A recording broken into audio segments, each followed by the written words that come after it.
Continuing our conversation yesterday about worthifulness and deservedness, what is the biggest problem with that central tenet? Making the central tenet, instead of being entitled to things, working at things so that you can become the person who does deserve the things that you want in life.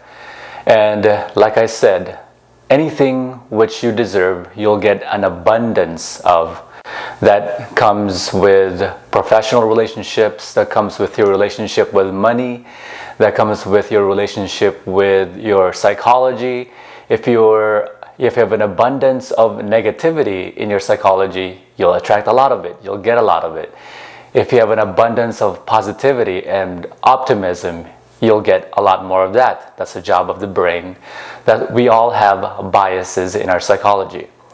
But more on relationships. What is the biggest problem when it comes to making your central tenet worthifulness and deservedness? You say, well, do I have to work at my relationships and work at it every single day? And you know how they say that successful relationships require work. Relationships need work for it to become successful. And so my question to you when it comes to work is that, by my definition, work is anything you do which you'd only do it because of the money that you get from it, the pay, the financial benefits that you get from it. Otherwise, you wouldn't do the work if you're not getting paid for it. Things that you do, things you put effort on, I don't know if you've ever had this, but if you ever had a passion or if you ever had a hobby, it doesn't feel like work at all. You could actually spend 24 hours on it and it not feel like any work. Have you ever played games? Have you ever had 6 hours gone by and you're still playing games because you're having such a good time? None of that feels like work because none of it is work. It's things you do because you enjoy doing them. Now, things you do for someone you love, a friend, or a lover, or someone who you find dear and beloved to you, your significant person. Things you do for them is not work because you do it for them out of it making you happy. Because remember that love, the unconditional kind, the true kind of love, is your wanting for your beloved's happiness intrinsic to your own. So anything that you do for them, any effort you make within the relationship, you do it happily because it's things that make them happy and that would inevitably make you happy, and it feels like doesn't feel like any work. Once the relationship begins to feel like work and is work, then you've got to reevaluate that relationship and find out what are the things you're working at, and find out why you're working at those things rather than being the person you are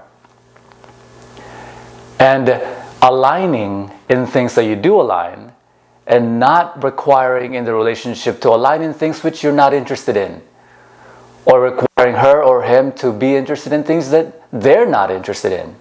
So going back to being deserved and being worthiful in the relationship, here's the number one most wonderful thing about being deserved and being worthiful in the relationship. It prevents you, and in fact you can think about this in your relationships, it prevents from the death knell of every loving relationship, and that being and feeling taken for granted. And like I provided in the caption in the previous video, when your partner grants themselves to you, and in exchange you're granting yourself to them, the inevitable result, now you both have granted each other, or granted to each other, the inevitable result, think about this, is that you will be and feel taken for granted, and she or he will be and feel taken for granted. And being and feeling taken for granted is the death knell of every loving relationship. It's why every relationship goes to pot. It's why every relationship has their problems. It's because each partner, at some point, very early on, way before the problem has surfaced, is that both partners have taken their partner for granted. And you're becoming deserved. You're having deservedness and worthifulness. What does that do for your relationship? It means that you never take your partner for granted, and you never take your partner as granted. So let me finish with this. Most people throw around the word, never take me for granted, or don't take your partner for granted, don't take things for granted. So they throw around this word without actually knowing what it means. Because people just throw around the word without knowing what they mean. And so I want you to change the word taking for granted, taking me for granted, or taking your partner for granted. Change it to taking as granted already. And it gives you a different energy, a different realization and appreciation for the idea, the notion. Because when you take your partner as granted already, you take their behaviors and their love and what they do for you as granted already to you, you're taking them for granted. And vice versa, never allow your partner to take you as granted already.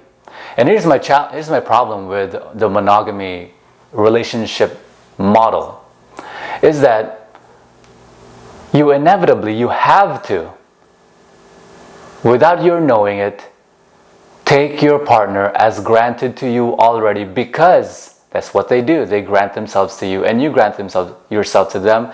The inevitable result being you and your partners being and feeling taken for granted, and it's the inevitable outcome of that.